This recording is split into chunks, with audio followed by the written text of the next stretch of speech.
ఏ ఏ జిల్లాలో తర్వాత ఎన్ని మండలాలు ఉన్నాయి, ఎన్ని పోలింగ్ బూత్లు ఉన్నాయి, ఎన్ని గ్రామ పంచాయతీలు, ఎన్ని వార్డులు ఉన్నాయి అనేది కూడా మనం బ్రీఫ్గా ఒకసారి లెక్క చూసుకుంటే 31 జిల్లాలలో 565 మండలాలలో ఎన్నికలు నిర్వహించబోతా ఉన్నారు.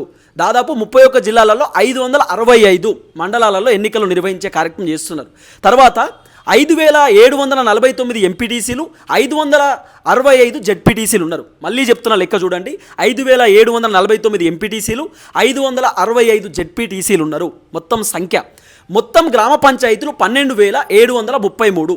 మొత్తం గ్రామ పంచాయతీలు 12733 ఉన్నాయి. మొత్తం వార్డులు 1,12,288 వార్డులు ఉన్నాయి. మళ్ళీ చెప్తున్నా, 1,12,288 వార్డులు ఉన్నాయి. అంటే వార్డు మెంబర్లకు సంబంధించినటువంటి వ్యవహారం. రెండు విడతల్లో ఎంపీటీసీ జెడ్పీటీసీ ఎన్నికలు. అర్థమవుతుందా? 2 విడతల్లో ఎంపీటీసీ జెడ్పీటీసీ ఎన్నికలు, 3 విడతల్లో పంచాయతీ ఎన్నికలు. 3 విడతలు ఉంటాయి పంచాయతీ ఎన్నికలు, అంటే సర్పంచ్ ఎన్నికలు. అక్టోబర్ 23, 27న ఎంపీటీసీ జెడ్పీటీసీ ఎన్నికలు. 2 రోజులు ఉంటాయి. ఎంపీటీసీ ఒకటి, జెడ్పీటీసీ ఒకటి, 2 దఫాలుగా ఎన్నికలు పెట్టేటటువంటి కార్యక్రమం చేస్తున్నారు. అక్టోబర్ 31, నవంబర్ 4, నవంబర్ 8 తేదీలలో పంచాయతీ ఎన్నికలు నిర్వహించేటటువంటి కార్యక్రమం చేయబోతున్నారు.